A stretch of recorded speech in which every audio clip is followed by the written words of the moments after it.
OK. Donc, dans Léa, je vous ai déposé dans la section cours 3 le PowerPoint.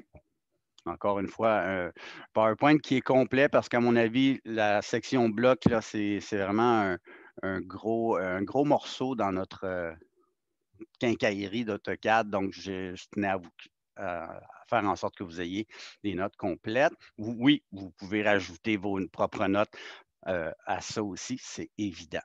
C'est même fortement suggéré.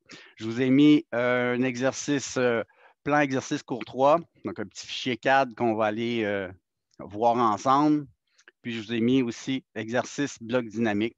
On va débuter par ça, donc j'aurais dû même le mettre dans la séquence, le mettre en premier. Donc, ça va être cet élément-là qu'on va traiter prime abord. Évidemment, vous avez les notes de cours.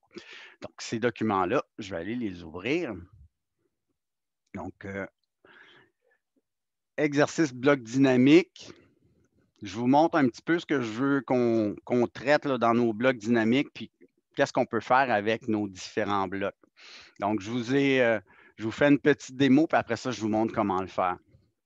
Donc, j'ai une table là, de 36 pouces par 48.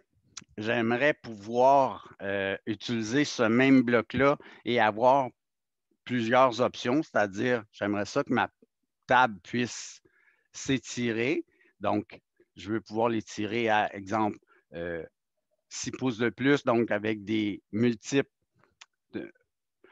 pour pouvoir l'étirer jusqu'à un modèle de 7 pieds de grandeur. Donc, j'ai le même bloc, mais je peux lui donner des dimensions préétablies. Donc, si vous remarquez, là, quand je clique sur la flèche, je vois des petites lignes guides qui me permettent de dire, OK, au départ, elle faisait 48 pouces, je peux avoir 60 pouces, 72 pouces et 84 pouces de long.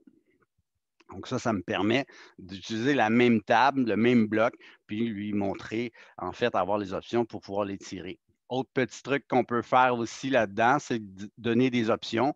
Donc, évidemment, je peux avoir 4 chaises pour ce module-là, mais je pourrais avoir 6 chaises.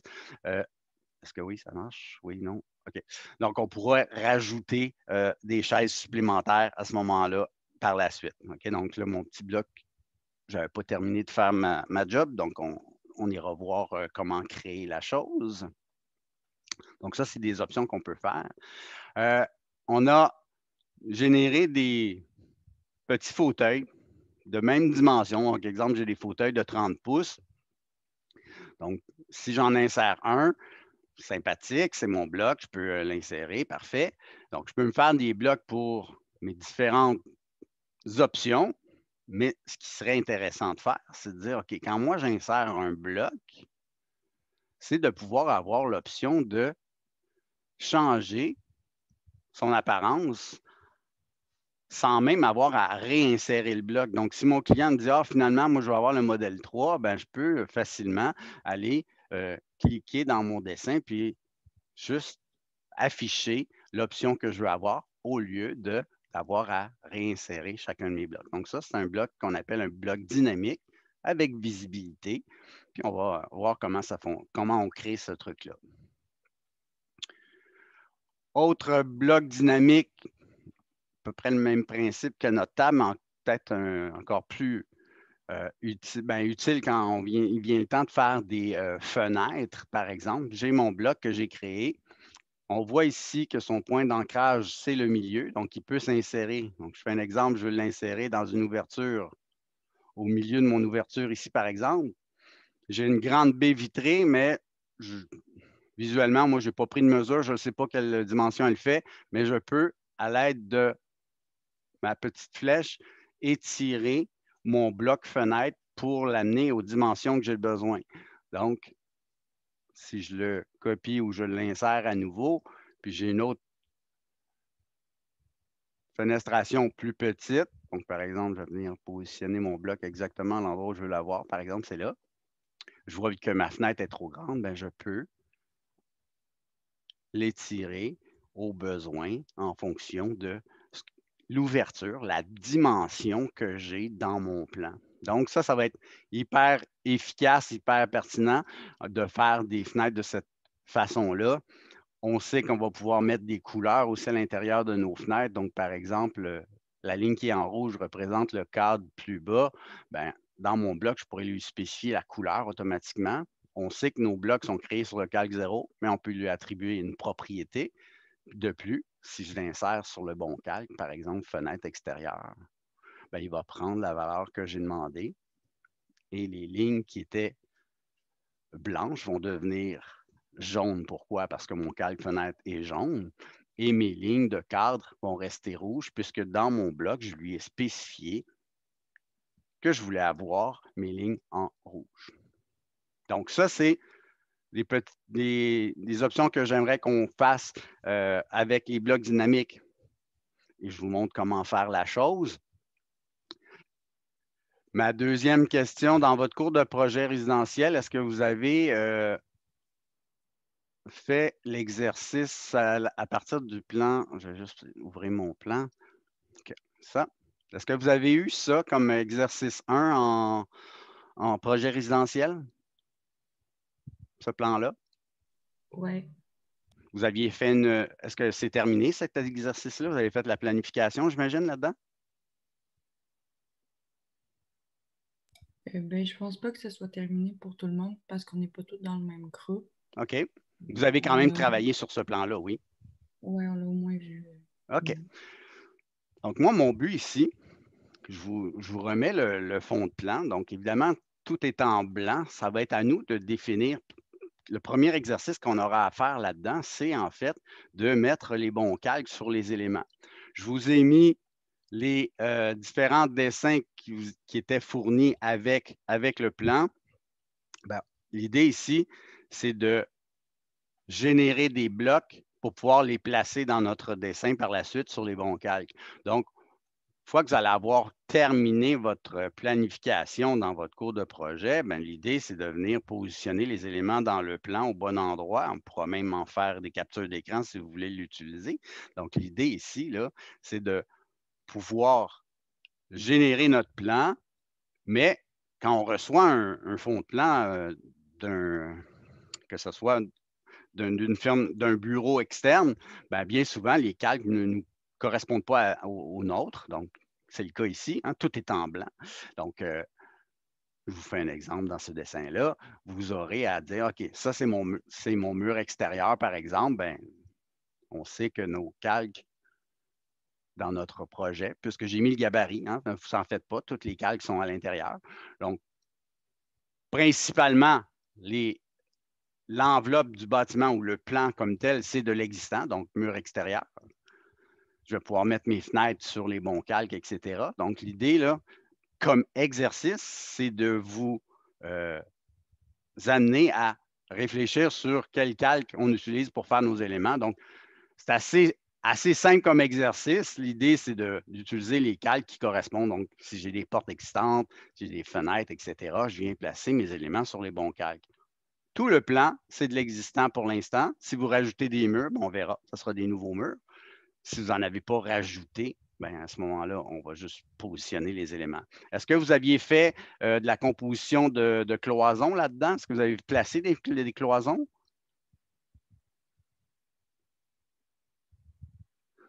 C'est une question. Ben, je pense qu'on avait comme modifié les cloisons. Là, moi, le plan, il me dit comme rien. Je sais pas si c'est. Peut-être que je l'ai vu à l'envers, là, c'est pour ça. Mais je pense qu'on était venu changer les cloisons de place. OK.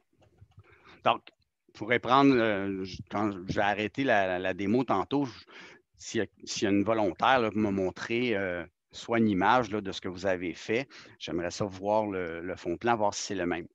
Ceci étant dit, c'est un exercice qu'on fait ici, puis c'est un exercice préparatoire à n'importe quel type de projet qu'on ferait.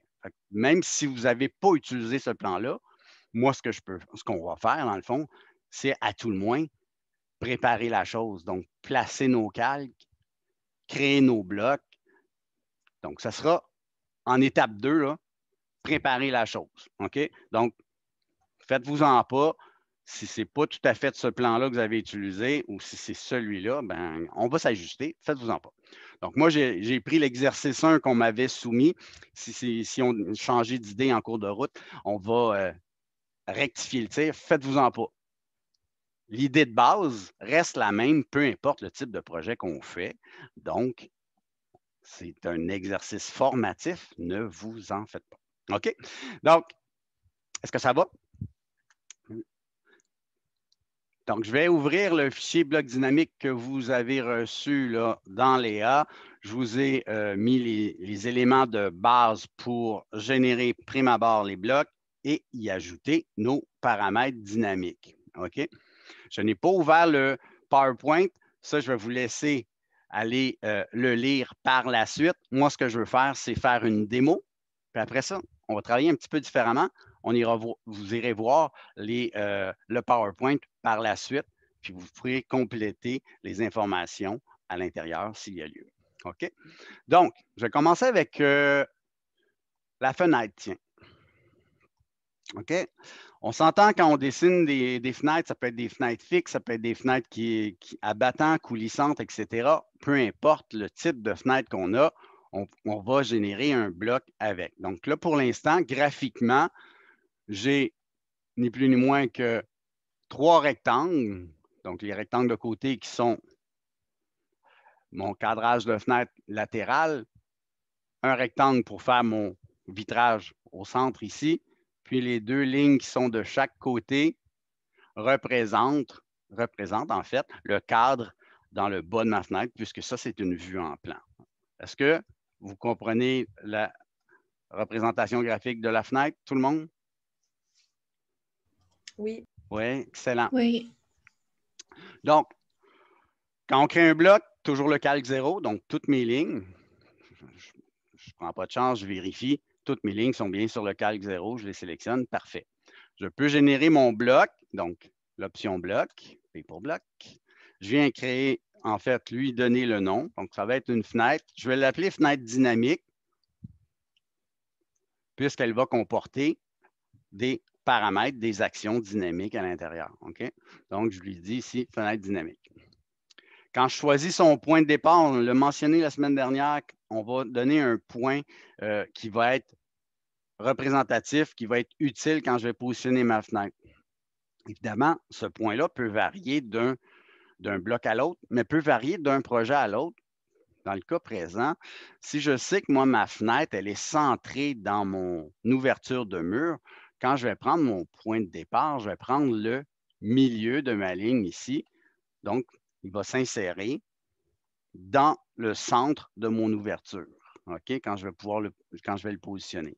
On s'entend, si vous prenez l'extrémité, ben vous allez pouvoir les déplacer de toute façon, vos blocs. Donc, ne vous en faites pas. Mais dans ce cas-ci, moi, je prends le milieu pour le positionner. Donc, j'ai pris le point milieu. Deuxième étape, je choisis mes objets. Enter. Est-ce que ce bloc-là serait annotatif selon vous?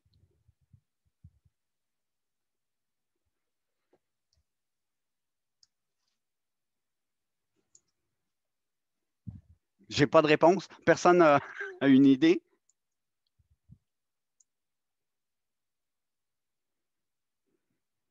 Je ne vous mordrai pas, là. Vous avez le droit de répondre.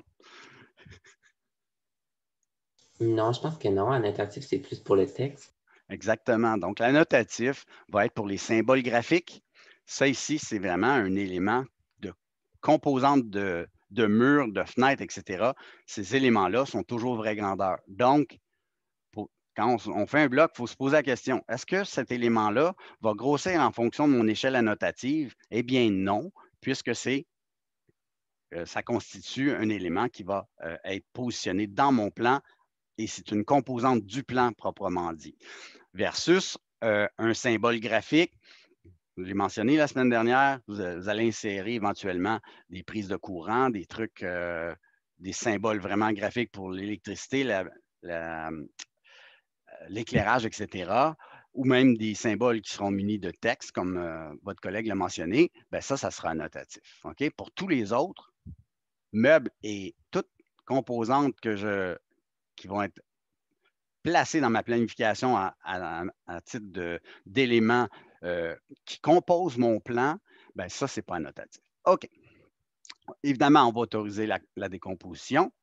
On va sélectionner nos unités pouces. Et ici, j'ajoute un petit crochet. Je vais lui demander d'ouvrir tout de suite mon éditeur de bloc puisque je veux tout de suite placer des paramètres dynamiques. OK?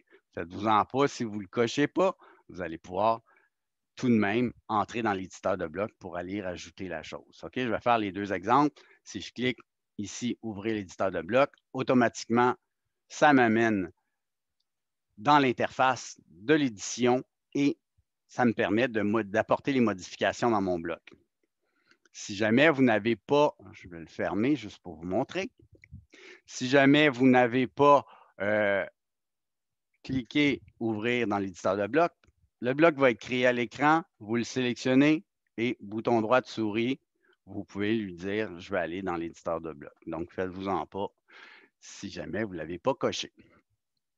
Donc, l'interface d'éditeur de bloc, on l'avait vu un petit peu la semaine passée, ça nous permet de changer les propriétés des lignes, corriger des dimensions si jamais on a fait des erreurs et enregistrer les modifications.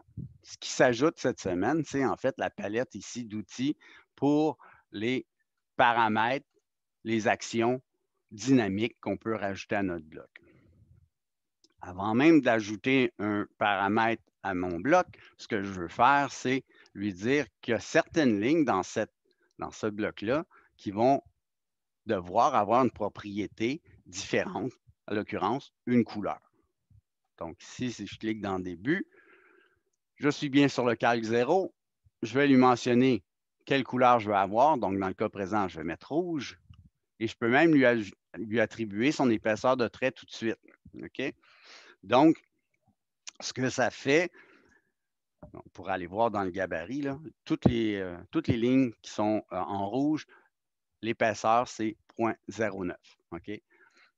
L'avantage de lui placer tout de suite son épaisseur de trait, c'est que si jamais un utilisateur venait qu'à imprimer mon plan et n'avait pas la table de tracé, le CTB, design intérieur, ben, la ligne va quand même s'ajuster à l'épaisseur que je lui demande à l'écran. Okay? Donc, la ligne sera toujours fine et noire à l'impression. Donc, plus fine que ma ligne de vitrage puis ma ligne de cadrage. Donc, c'est le but de mettre une couleur dans nos blocs, c'est qu'on peut, à ce moment-là, quand on l'insère, on le sait que si je les laisse tout en du calque, ils vont devenir toutes jaunes. Puis moi, ce que je veux, c'est qu'il y ait des différences d'épaisseur de ligne. Cette ligne-là est plus basse que mon vitrage puis mon cadrage, donc c'est pour ça qu'on les met plus minces. Donc, voilà notre première étape. Deuxième étape, on voit que dans notre onglet paramètres ici, j'en ai une multitude. J'en montre deux pour ce bloc-là. Le premier, en fait, qui est assez efficace, merci, c'est que si jamais vous avez créé un bloc, puis vous voulez changer son point d'ancrage parce que vous voulez le modifier ou vous avez fait une erreur, dire c'est vraiment pas comme ça que je veux qu'il s'insère, moi, c'est plus le milieu, je veux vraiment qu'il soit au coin. Bien, dans les paramètres, on peut aller lui dire le point de base, on peut aller le positionner à l'endroit où on veut, puis dire OK, moi, je veux qu'il soit ici maintenant. Donc, le logiciel va dire OK, on modifie ton bloc, son point d'insertion maintenant est là. Donc, gros avantage parce que initialement, si on se trompait de point d'insertion dans les blocs, ben, il fallait les décomposer pour les refaire. Dans les paramètres, maintenant, on voit qu'on peut changer le point de base s'il y a lieu. OK? Donc, point de base, c'est à ça que ça sert. Je peux venir modifier mon point d'ancrage si jamais j'ai fait une erreur dans mon bloc, sans avoir à le refaire au complet. Autre paramètre qui va être utile pour pouvoir... En fait, moi, mon but ici, c'est que ma fenêtre, je puisse l'étirer, l'ajuster en fonction de l'ouverture dans laquelle je vais venir la positionner. Donc, première étape, je vais mettre un paramètre linéaire. C'est ni plus ni moins qu'une cote que je viens positionner sur mon bloc. Le premier point que je dois sélectionner, c'est vraiment vis-à-vis mon point d'ancrage. Donc, du côté gauche dans ce cas-ci, puisque mon point d'ancrage est ici, je vais cliquer mon premier point pour faire ma ligne de cote.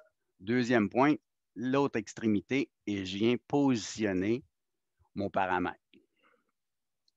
Donc, principe de base, quand je viens faire un paramètre linéaire, le premier point que je viens cliquer, c'est toujours du même côté où j'ai placé mon point d'ancrage. Donc, on voit notre XY, là, c'est vraiment là mon point de départ. Deuxième point, l'autre extrémité. Donc, quand je vois mon paramètre de cette façon-là, le logiciel vous donne certaines indications disant, bon, OK, si on voit un point d'exclamation ici, c'est parce qu'on n'a pas terminé notre job, donc on va avoir d'autres étapes à faire, évidemment. Donc, juste un paramètre, ça ne fait rien. Donc, il y a toujours une action qui est liée à un paramètre qui va faire en sorte que par rapport à cet élément de distance-là, qu'est-ce que je veux faire? Je veux pouvoir étirer ma fenêtre. Donc, ça tombe sous le sens que l'action qui va être en lien avec ça, quand je clique sur Action, ça va être l'action d'étirer, puisque je veux étirer ma fenêtre avec des distances. OK? Donc, quand je viens sélectionner mon action d'étirer, si je lis en fait, les questions qui me posent, c'est sélectionner le paramètre. Donc, je sélectionne le paramètre. Donne-moi un point paramétrique, le point de base. Bien, le point de base, c'est toujours quel côté je vais étirer, puis mon point d'intersection sera l'extrémité. Donc, je viens cliquer, ni plus ni moins, que sur l'extrémité que je veux étirer. Spécifier un cadre d'étirement, c'est comme si j'utilisais la commande étirer. Donc, je vais englober ce que je veux étirer. Ça va faire une petite fenêtre pointillée bleue et ça m'indique qu'est-ce que je vais sélectionner pour pouvoir étirer. Donc, dernière étape, sélection d'objets. Je vais sélectionner les objets qui vont être étirés. Je peux y aller avec une fenêtre de sélection. Donc, ça me permet de voir tout ce que je sélectionne pour pouvoir les étirer. Quand je fais entrer, mon petit paramètre et mon action viennent de s'afficher. Visuellement, est-ce que vous remarquez quelque chose selon ce que j'avais mentionné tantôt?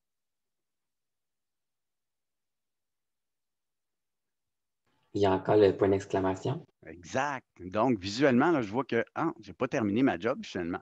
C'est quand je fais un paramètre d'étirement, il y a deux petites flèches bleues qui ont apparu, ce qui m'indique en fait que je pourrais étirer à gauche, à droite. Mais on s'entend que je peux seulement qu'étirer un côté à la fois, donc il y a une flèche qui est en trop. On a deux façons de s'en départir. On va venir la sélectionner. Donc, si mon écran est suffisamment, le zoom est suffisamment grand pour juste cliquer sur la pointe de la flèche, je vais pouvoir supprimer ma flèche et mon point d'exclamation est disparu.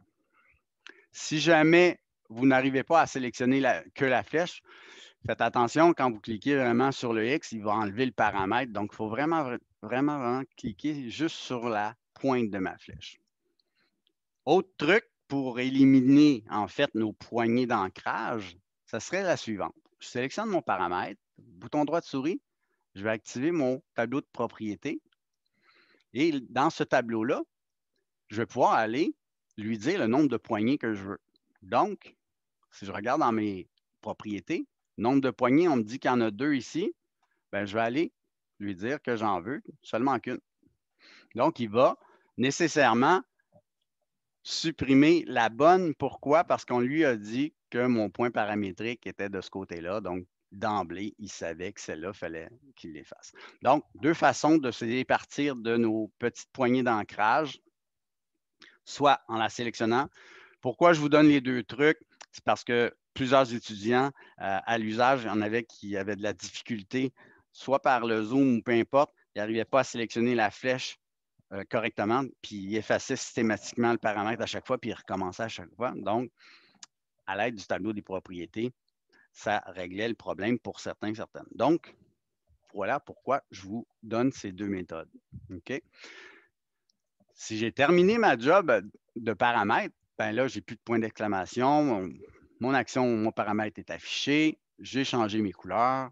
Parfait. Je vais aller fermer mon éditeur de bloc et lui dire d'enregistrer les modifications que je viens de faire.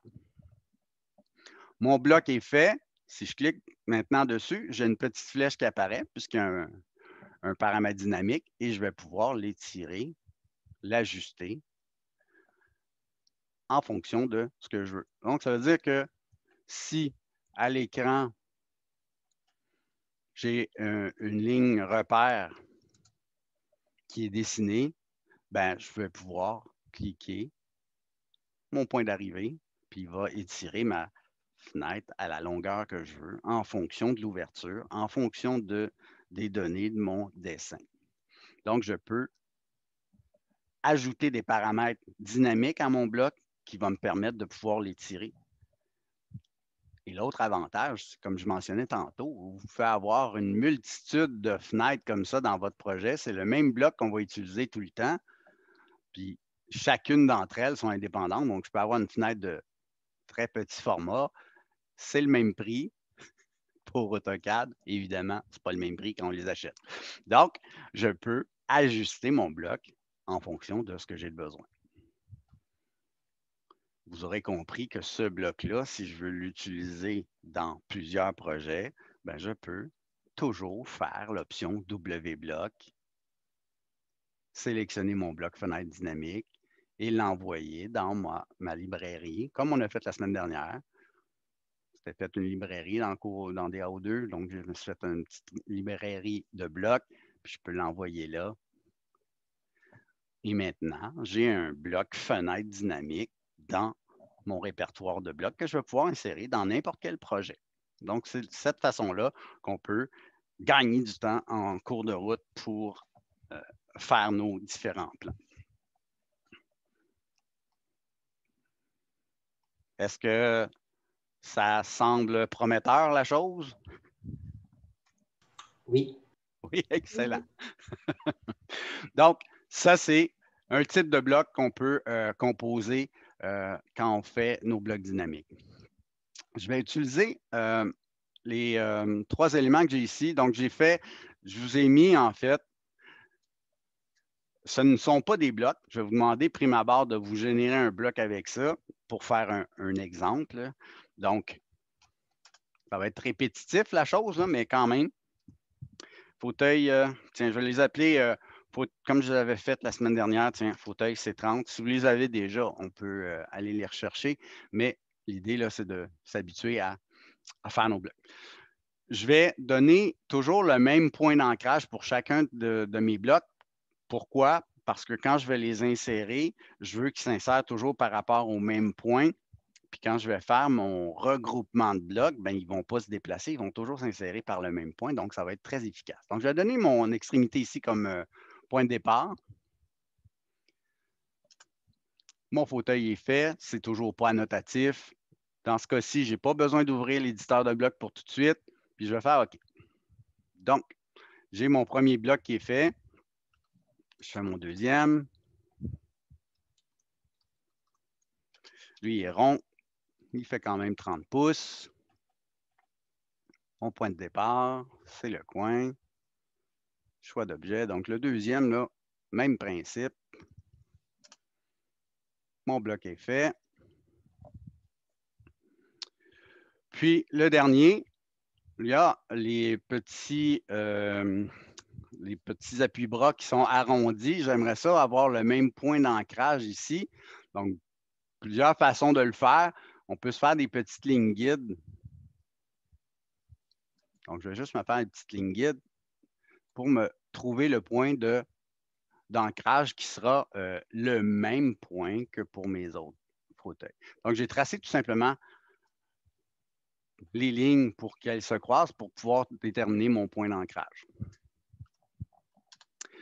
Celui-là, je vais l'appeler, c'est une variante, si on veut, du fauteuil R30. Je vais mettre la version 2, tiens, pour celui-là. Donc, bien important qu'il n'y ait pas le même nom, évidemment. Je vais donner mon point d'ancrage ici. Quand je vais sélectionner mes objets, je vais tout sélectionner, mais je ne veux pas les lignes. Donc, ces lignes-là, je ne les inclus pas à mon bloc. Et OK. Donc, j'ai maintenant 3 blocs distincts que je peux utiliser dans mon dessin. OK? Moi, j'aimerais ça pouvoir les intégrer en un seul bloc. OK? Donc, ce que je vais faire mon option bloc. C'est toujours des fauteuils. Je vais mettre un petit S, il y en a plusieurs. Donc, je n'ai pas mis d'autres appellations. J'ai juste mis fauteuil avec un S. Donc, vous allez remarquer, là, si jamais vous allez chercher des blocs dans mes répertoires, là, quand ils sont au pluriel, c'est parce qu'ils sont dynamiques, puis vous avez plusieurs blocs d'imbriqués de cette façon-là. OK? Donc, je vais faire un point de départ, même principe. Je vais prendre le coin ici. Cette fois-ci, je vais prendre mon bloc. Je vais prendre les 3 blocs puis les intégrer les 3 ensemble. OK? Donc, j'ai sélectionné les 3 blocs pour qu'ils soient à l'intérieur. C'est toujours pas notatif, c'est toujours en pouces. Puis cette fois-ci, je vais ouvrir mon éditeur de blocs. Donc, si je fais OK ici, on voit mon premier fauteuil, mon deuxième, mon troisième. Évidemment, si je le laisse tel quel, quand je vais les insérer, ils vont s'insérer tel qu'illustré ici. Donc, moi, ce n'est pas ça que je veux avoir. J'aimerais ça pouvoir avoir une liste, puis activer au besoin celui que je veux pour pouvoir choisir l'option requise. Je vais aller dans Paramètres. On a vu linéaire. Maintenant, je vais utiliser visibilité. Visibilité, là, c'est un tableau qu'on peut composer et qu'on peut positionner à l'endroit où on veut. Donc, idéalement, pas très loin du bloc pour que la flèche suive mon bloc. Donc, je vais prendre visibilité ici, puis je vais venir positionner ma flèche ici à côté. Peu importe la position, faites-vous-en pas. L'idée, c'est que ça soit près de mon bloc. Un petit point d'exclamation, ça veut dire que je n'ai pas terminé ma job. Je vais aller double-cliquer dessus. J'ai maintenant une liste qui va s'afficher. Présentement, j'en ai juste une. Donc, je vais juste une option. Je vais la renommer. Donc, ma première option, c'est mon fauteuil. C'est 30. Je vais en faire une nouvelle. Fauteuil. Donc, j'en fais une pour chaque.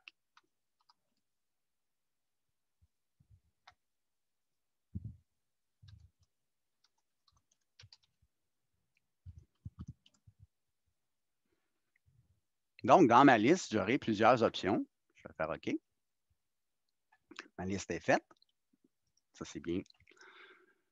Si vous regardez dans le haut de votre écran, vous allez voir votre liste apparaître. Elle est ici. Donc, j'ai maintenant mon fauteuil C30, R30, R30-2 qui correspond à mes différentes options. Évidemment, si je veux que quand je sélectionne une option, mon objet se superpose, ben, je vais les superposer. Donc, cet élément-là, je vais venir le déplacer et je vais venir le faire correspondre par-dessus. Même chose pour celui-là.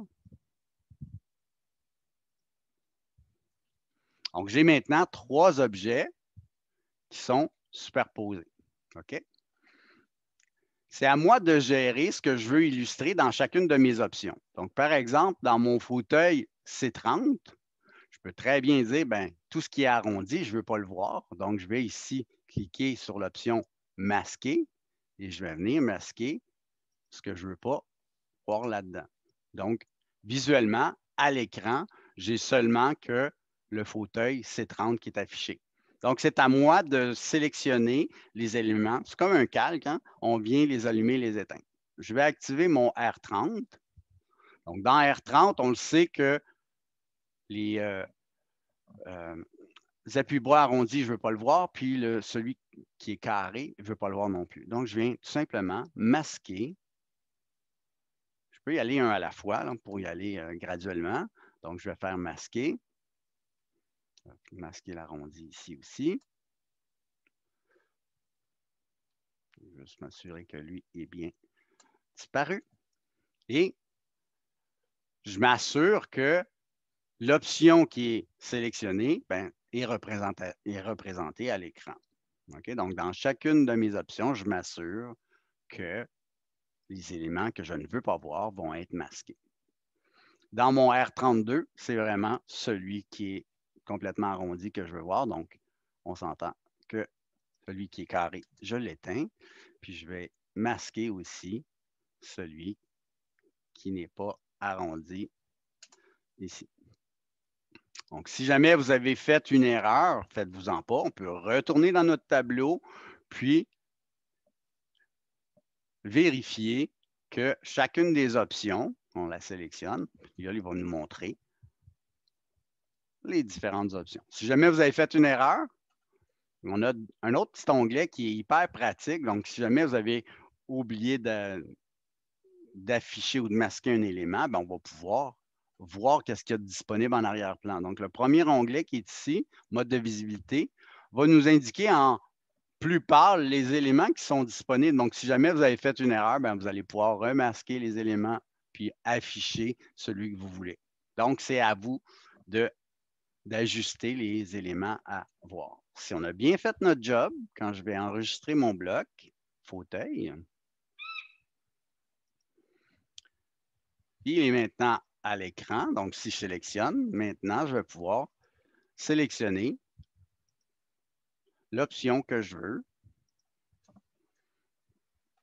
Et c'est ça qui va être visible.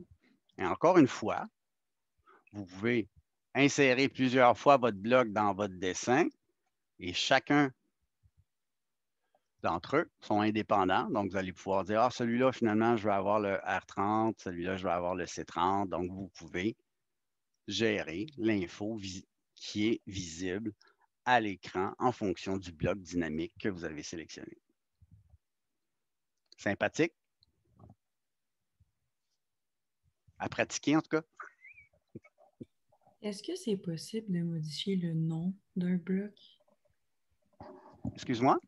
Est-ce que c'est possible de modifier le nom d'un bloc? Absolument. On l'a vu la semaine dernière qu'avec l'option renommée, donc l'abréviation RO. Donc, si jamais je me suis trompé dans le nom de mon bloc, je sélectionne la section bloc. Par exemple, mon fauteuil avec un S, c'est pas comme ça que je veux l'appeler. Ben, je vais ici lui indiquer. Ah, moi, je vais les appeler finalement fauteuil multiple. J'en ai plusieurs dedans. Donc, je peux changer le nom en tout temps.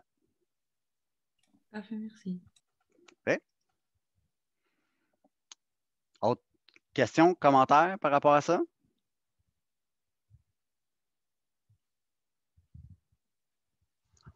Non, ça va? Autre petit truc qui peut être pratique, si on va faire de la combinaison de paramètres. Par exemple, j'ai ici une table qui fait 36 par 48, puis j'ai mis une chaise. OK. Donc, je vais juste enlever ça. J'avais mis les cotes juste pour vous montrer la dimension initiale. Donc, évidemment, si je veux mettre des chaises tout autour, on a vu la session passée qu'on avait l'option miroir qui nous permet de répéter et de faire une symétrie de nos éléments. Donc, si, exemple, avant de faire mon bloc, je viens positionner des chaises, donc je vais faire miroir, je sélectionne ma chaise qui est ici. Je vais prendre l'axe du milieu de ma table horizontale, puis je trace une ligne horizontale, bien, il va faire une symétrie verticale. Donc ça, Enter, ma chaise est positionnée. J'aimerais ça en positionner une sur le côté ici. Je vais sélectionner ma chaise qui est ici. Je vais toujours faire miroir. Cette fois-ci, je vais, au lieu d'utiliser un axe horizontal, je vais faire un axe qui est à 45 degrés. Donc, je peux utiliser le mode polaire ici, puis je m'assure que mes angles sélectionnés seront des multiples de 45. De cette façon-là, quand je vais placer mon curseur ici au coin, bien, je vais pouvoir tracer une ligne à 45 degrés, puis il va positionner ma chaise, il va orienter, si on veut, la chaise. Vous allez me dire, ouais, mais elle n'est pas à bonne place, mais au moins, elle est sur le côté. OK? Pourquoi elle n'est pas centrée? Bien, c'est qu'en fait, la longueur de ma table est beaucoup plus grande que la profondeur. Donc, la distance est répétée de façon symétrique par rapport à mon axe à 45 degrés. Donc, c'est pour ça que ma distance qui est ici, c'est la même que j'ai ici et c'est pour ça que ce n'est pas centré. Mais au moins, il a positionné ma chaise correctement. OK? Donc, je l'ai positionnée ici. J'aimerais ça qu'elle soit centrée. Je vais sélectionner à nouveau ma chaise, puis je vais tout simplement la déplacer. Donc, évidemment, j'aimerais ça pouvoir trouver le milieu de ma chaise. Je vais faire Shift bouton droit de souris. Je vais lui faire calculer le point milieu entre deux points. Donc, ça, c'est les objets d'accrochage supplémentaires et temporaires, donc qui sont bons pour une fois. Je peux lui dire ici, milieu entre deux points. Donc, premier point, deuxième point, il vient calculer le milieu de ma chaise. Et là, je peux prendre le milieu de ma table pour le positionner. Et il va être exactement au milieu, centré sur le côté de ma table. Donc, peut-être un petit rappel. Oui, on peut positionner des objets d'accrochage dans le bas pour les mettre de façon systématique et permanente. Les autres objets d'accrochage, vous faites la clé Shift sur votre clavier, bouton droit de souris, vous avez les mêmes objets d'accrochage, en plus certains supplémentaires. Donc, vous pouvez aller chercher certaines options supplémentaires à l'aide de ces objets d'accrochage-là. Rappel, ce tableau-là, en fait, va spécifier que c'est cet objet d'accrochage-là que vous faites. Toutes les autres sont désactivées. Vous prenez celui-là temporairement pour une fois. Donc, ça, c'est pour les objets d'accrochage temporaire. J'aimerais ça répéter ma chaise de l'autre côté. Ben, je vais utiliser encore une fois miroir. AutoCAD a une mémoire, donc si je fais sélection d'objet P pour précédent, ben, il sait que les derniers objets que j'ai sélectionnés, c'était ma chaise, donc je peux faire précédent. Et je vais prendre le milieu de ma table. Je m'assure que ma ligne, elle est bien à angle droit et il va faire la symétrie de l'autre côté. Donc, j'ai pu répéter mes chaises de façon symétrique tout autour de ma table. Une fois que ça c'est fait, je peux créer mon bloc. Donc, je vais l'appeler tout simplement table. Je vais même mettre un petit S. Pourquoi? Parce que je peux donner plusieurs dimensions à cette table-là. Ou je pourrais même l'appeler table dynamique. Donc, à vous de voir. Je n'ai aucun problème dans la façon de nommer, la nomenclature, en fait, de vos blocs. Vous pouvez les nommer à votre guise. Donc, je vais donner mon point de départ. Point de départ, le coin de ma table. Choix d'objet. C'est toujours pas notatif. Je permets la décomposition. Les unités sont en pouces et je vais ouvrir mon éditeur de blocs pour pouvoir lui attribuer des paramètres dynamiques. Donc, première chose que je veux faire, évidemment, je veux pouvoir étirer ma table en fonction d'un certain facteur ou certaines longueurs. Donc, je pourrais donner des multiples à toutes les 12 pouces, à toutes les 6 pouces. C'est à moi de décider la distance que je veux faire. Donc, je vais faire ici un paramètre linéaire encore une fois. Premier point, même côté où j'ai placé mon point d'ancrage. Donc, je vais placer ma cote ici dans le haut. Je vais venir la positionner. Je viens positionner mon paramètre. Je vais mettre mon action. Action d'étirer. Choix du paramètre. Point paramétrique. Donc, même principe que tantôt. Et je viens englober les éléments que je vais étirer. Donc, si vous remarquez, là, j'ai sélectionné le côté de la table et la chaise aussi va être déplacée en même temps. Choix d'objet, je sélectionne toutes les lignes qui sont à l'intérieur de ma fenêtre rectangulaire en pointillé bleu. Je veux enlever ma petite poignée. Je la sélectionne. J'aurais très bien pu aller dans mon tableau de propriété. Je vais l'activer. Puisque c'est le fun d'avoir un paramètre d'étirement. Si je n'ai pas besoin de donner de distance précise parce que je veux qu'elle s'étire selon aucun paramètre, ben je peux lui dire tel quel. Si je fais enregistrer mon bloc, je vais faire l'exemple, j'enregistre mon bloc. Et là, je sélectionne mon point d'ancrage. Je vais pouvoir étirer la table, la chaise va se déplacer automatiquement. OK? Donc là, on voit malheureusement que ma chaise ici ne s'est pas déplacée puisque j'ai juste étiré ma table comme telle et je ne lui ai pas donné vraiment de paramètres de distance. Donc, si je le laisse tel quel, oui, je peux étirer ma table, mais mes chaises vont rester toujours au même endroit. Je reviens dans mon éditeur de bloc. Donc, je suis sorti, je vais aller continuer ma job. Éditeur de bloc ici, je retourne et je suis au même point où j'étais tantôt. Je vais sélectionner mon paramètre ici. Donc, si je sélectionne mon paramètre d'étirement, on me dit ici que c'est un paramètre qui est relié en fait à mon paramètre de distance. J'ai fait une action d'étirer. Parfait. Donc, ici, je vais aller choisir dans ma liste de type de distance. J'aimerais ça donner soit des multiples ou donner une liste de dimensions de table que je voudrais avoir. Donc, ça, c'est deux façons de faire qui va donner au final exactement le même résultat.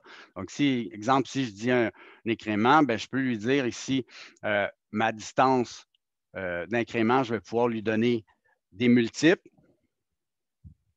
Si je dis liste, là, à ce moment-là, je peux lui dire, OK, ma première table fait 4 pieds, ma deuxième table fait 5 pieds, ma deuxième 6 et 7.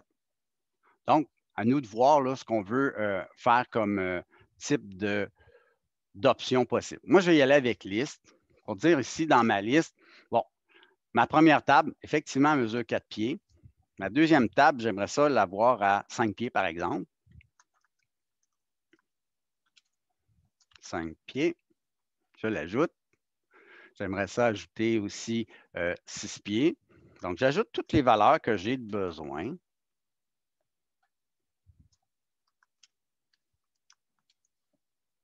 Je l'ajoute. OK. Automatiquement, vous avez vu, là, il a ajouté des petits pointillés ici. Ça, c'est les différentes dimensions que ma table va avoir. Donc, ça, c'est assez intéressant, merci. J'aimerais ça pouvoir déplacer ma chaise aussi en fonction de ce paramètre d'étirement-là. OK? Donc, ce que je vais faire, je vais dire, OK, ici, là, je vais rajouter un paramètre de déplacement pour dire quand j'ajoute ou quand j'augmente la dimension de ma table, j'aimerais ça que ma chaise se déplace. Donc, allons faire petite action ici. Je vais faire une action de déplacer. Je vais sélectionner mon paramètre. Donc, c'est toujours par rapport à ma distance que j'ai établie. Je veux qu'il déplace par rapport à mon point paramétrique, qui est le même que tantôt. Je veux qu'il déplace ces chaises-là. Donc, je sélectionne mes chaises.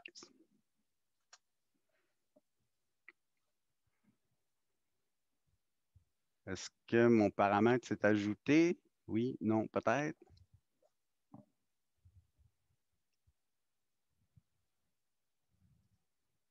Oui, OK. Donc, je vois qu'il y a une petite action qui vient de s'ajouter ici. Si je la laisse telle quelle, ma chaise va se déplacer de 1 pied à chaque fois. On s'entend que ma chaise, elle est centrée dans ma table présentement. Donc, mon déplacement, j'aimerais ça qu'il puisse rester symétrique de part et d'autre. Donc, si je sélectionne mon action ici, la distance que je déplace ma chaise devrait être la moitié de la distance que j'augmente ma table. Je m'explique. Ma chaise ici, elle est centrée dans mon 4 pieds. Donc, si j'augmente de 1 pied ma ma table, ben, ma chaise va se déplacer d'un pied aussi. Donc, il faut que je divise en deux la portion pour déplacer ma chaise à ce moment-là. Donc, ce que je vais faire, le variateur de distance ici, je vais la mettre à 0,5.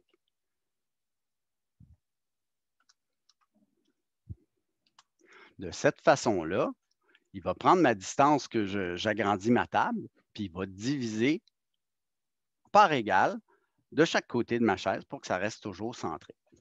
Faisons un test.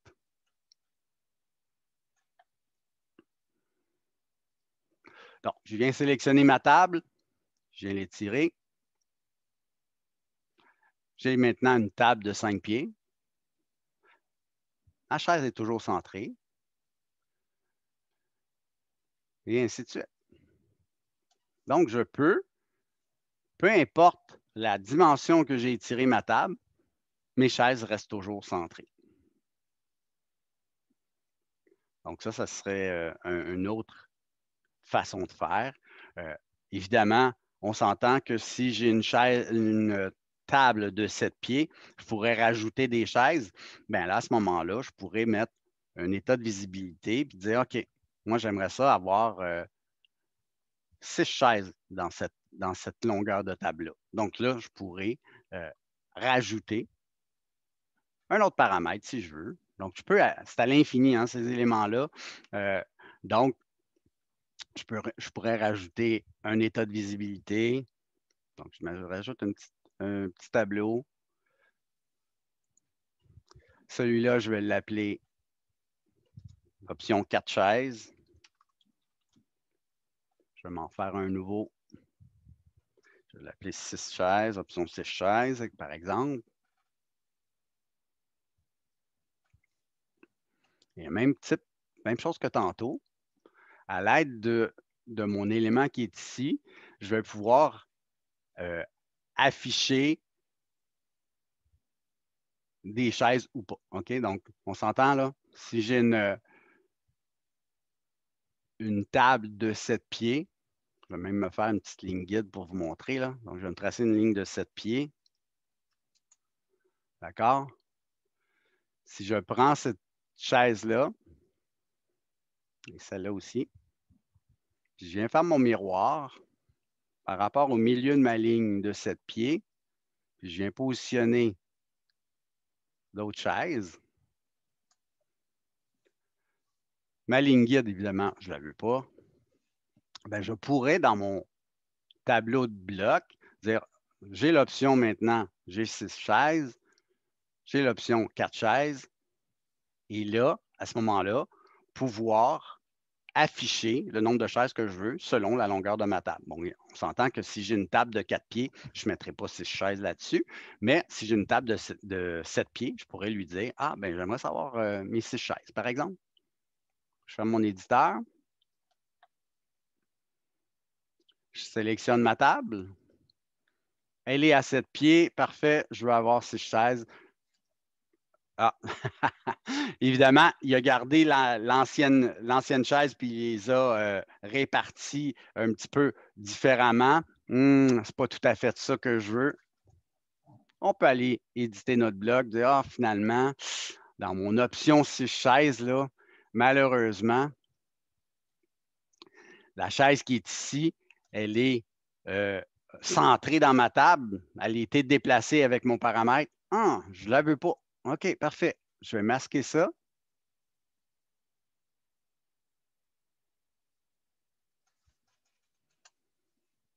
Puis je vais prendre la nouvelle chaise que j'ai faite ici. Puis celle-là, je vais la positionner exactement à l'endroit que je veux l'avoir. OK?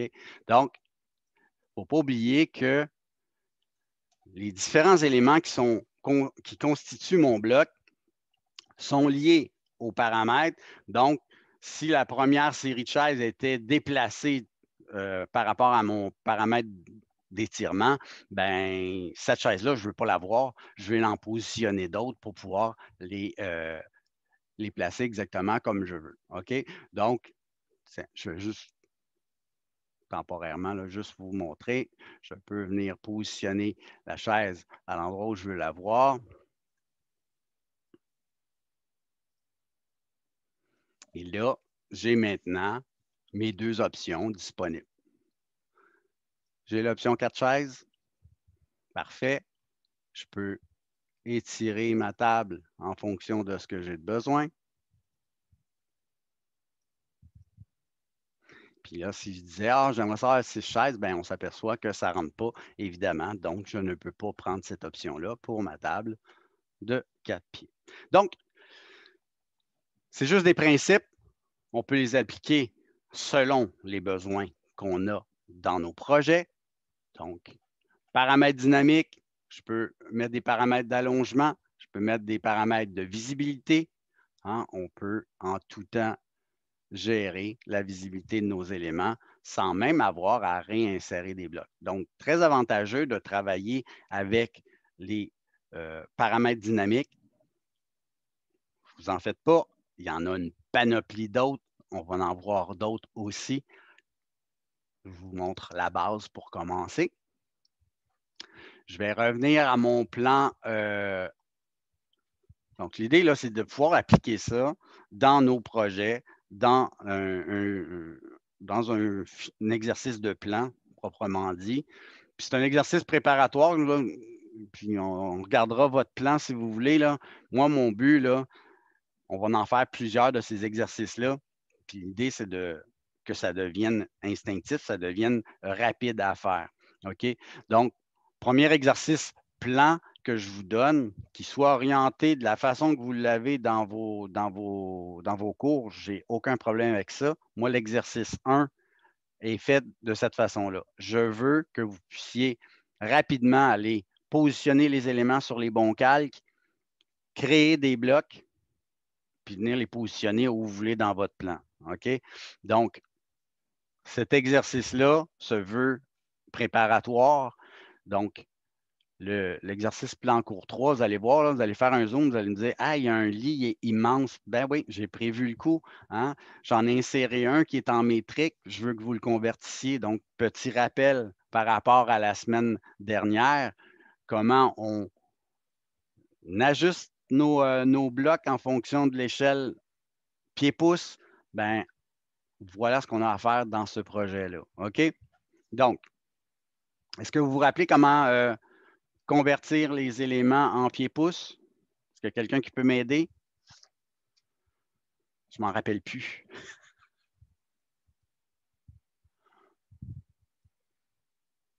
Ben, je me souviens que c'est avec l'outil échelle, mais je ne sais pas le chiffre exactement. Parfait. Donc, tu as un bon point de départ. Effectivement, c'est l'option échelle. Première chose que je veux vérifier, moi, c'est quand je reçois un dessin comme ça, bien évidemment, je vais aller voir si c'est un bloc. Donc, quand je clique dessus puis je vois que les lignes sont séparées, ça m'indique que ce n'est pas un bloc. Deuxième chose que je vais vérifier, je fais toujours les mêmes choses. Moi. Je vérifie si ça a été tracé sur le calque 0. C'est fait.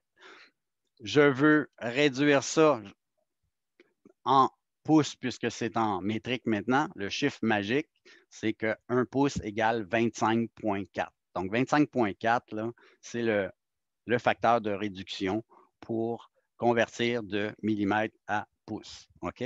Donc, l'option échelle, je sélectionne mes objets. Donc, je vais prendre juste le lit avec ses petites tables de chevet. Point de départ, je clique un point sur l'objet, puis à l'aide de l'option référence, je viens indiquer ma valeur de 25,4. Il est présentement à 25,4, Enter, je le ramène à 1. Donc, mon lit, maintenant, est en pied-pouce. OK? Je peux générer mon bloc avec ça. Est-ce que vous connaissez la dimension des lits? C'est quoi habituellement, si je prends une cote, là, cet élément-là, c'est 60 pouces, là, en fait, le lit ici, puis la longueur. Donc, si j'ai un lit de 60 par 7 pieds, c'est 80. Donc, 60 par 80, ça serait quelle dimension de lit, ça? Un queen. Exact. Donc, aussi bien, quand je crée mon bloc, je lui donne son nom, son point de départ. Habituellement, quand je fais un lit, je prends le milieu de la tête de lit. pouvoir le positionner. Je sélectionne mes lignes. Je n'ai pas besoin d'ouvrir. Donc, vous pouvez le décocher quand vous n'en avez pas besoin, l'éditeur de bloc.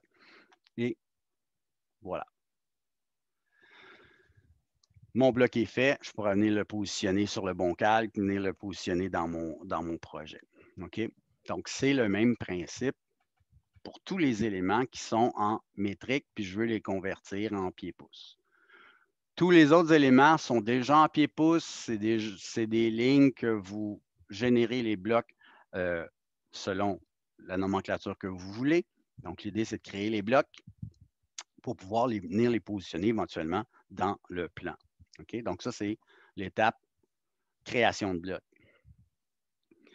Je vous ai parlé tantôt quand on pouvait avoir des blocs multiples, puis on vient les insérer les uns dans les autres. Mais si j'ai plusieurs types de Lee Queen, je pourrais très bien faire un petit peu comme pour mes fauteuils tantôt, puis me faire un bloc lit multiple dans lequel je viens mettre toutes les options de Lee Queen que je veux avoir, puis en cliquant sur mon état de visibilité, bien, activer l'option que je veux avec les différentes représentations graphiques de mes blocs. Donc, moi, mon but, c'est que vous puissiez vous pratiquer à faire justement des blocs multiples comme ça pour que vous puissiez avoir les options, hein, montrer rapidement, ne serait-ce qu'à votre client, vous dites, regarde, on peut avoir tel type de ligne. Donc, on peut faire ce genre de bloc-là, ce genre d'option-là. OK?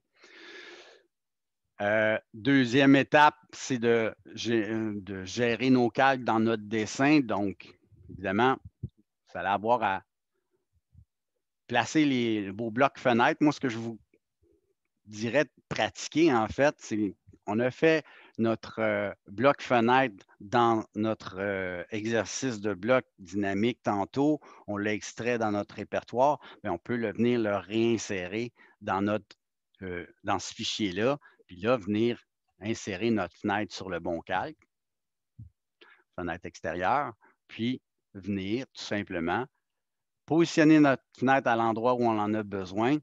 Je fais l'exemple, j'en ai déjà une d'insérer, je vais la copier tout simplement. On s'entend qu'ici, là, cette fenêtre-là, représentation graphique un peu boboche, je vais l'enlever, puis je vais venir tout simplement positionner mon bloc et à l'aide de ma petite poignée, les tirer au fond, à la longueur que j'ai de besoin. Donc, si vous avez bien fait votre bloc, ça va être hyper rapide de venir positionner vos fenêtres directement dans votre plan. Oui, non, peut-être. Donc, l'idée, c'est de se pratiquer justement à utiliser nos blocs qu'on a créés puis venir les positionner dans notre plan. Vous positionnez évidemment vos éléments sur les bons calques. Moi, mon but ici, là, c'est que vous pratiquiez à utiliser les calques. Donc, je l'ai mentionné tantôt en début de parcours, tout ce qui est éléments de plan, c'est de l'existant. Donc, que ce soit les murs extérieurs, si vous avez des cloisons intérieures, etc., les fenêtres, donc c'est de l'existant. Tout ce qui est mobilier, par contre, c'est du nouveau. OK? Donc, on va tout de suite dire, ben, initialement, il n'y en avait pas de mobilier dans notre plan. Ben là, je vais utiliser la section nouveau. OK? Donc, si vous rajoutez des cloisons qui ne font pas partie de l'existant, ben, c'est du nouveau à ce moment-là. Donc, tout ce qui commence par N, c'est votre nouvel aménagement, c'est vos nouveaux mobiliers, c'est vos nouveaux mobiliers fixes. Donc, tout ce que vous rajoutez au fond de plan existant, ça fait partie maintenant donc du nouveau. Donc, petit principe pour pouvoir justement un petit peu gérer nos calques comme on a fait dans l'exercice de mise en page, mais c'est de s'habituer à utiliser les calques qui sont dans le gabarit pour pouvoir faire nos différents plans. OK? Évidemment, dépendamment du type de plan qu'on est en train de faire, on n'a pas besoin de tous les calques. Ils sont tous là disponibles, mais on n'est pas obligé de les utiliser. La semaine prochaine, on va voir des gestions de calques, des états de calques, etc., pour pouvoir faire vos jeux de plans. Moi, ici, c'est juste de se pratiquer à utiliser les bons calques, pouvoir les allumer, les éteindre. Puis vous pouvez, si vous avez positionné vos différents mobiliers, ben, vous pouvez vous faire des mises en page. Donc, vous avez tout en main là, pour produire un plan. Si vous le voulez, on peut regarder le type d'exercice que vous avez fait. Si j'ai le fond de plan 4, ben, je pourrais vous le déposer dans Léa, puis vous pratiquer à faire ce même type d'exercice-là. Donc, moi, mon but, là, c'est de me coller à votre cours de projet pour que vous puissiez vous pratiquer à faire votre plan tout de suite sur AutoCAD si vous avez fait une planification ou un positionnement, modification de cloison, etc., bien, on pourra voir comment on fait ça dans notre projet ici. Donc, étape 1, c'était les blocs dynamiques. Étape 2, gérer les calques et faire des blocs. Puis appliquer ça à un projet que vous êtes en train de faire si on a le fond de plan. Donc, est-ce qu'il y a un volontaire pour me montrer en fait le projet que vous êtes en train de faire, si c'est possible? Je vais arrêter l'enregistrement puis on va discuter ensemble si vous voulez bien.